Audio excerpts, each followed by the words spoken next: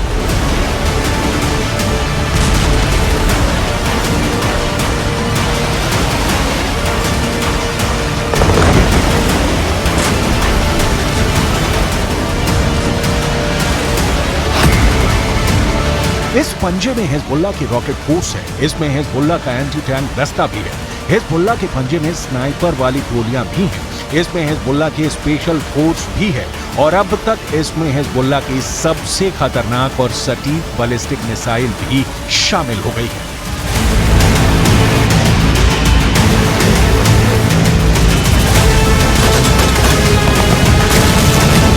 ये इशारा हिजबुल्लाह की तरफ से बार बार दिया जा रहा है कि गाजा में बहुत हुआ, अब इजरायल को सबसे बड़ी सजा देने की बारी आ गई है। हमास के बाद हिजबुल्लाह इजरायल का सबसे बड़ा दुश्मन माना जाता है और हसन नसरुल्लाह के इस बात ने ये बात 100% साफ कर दी है।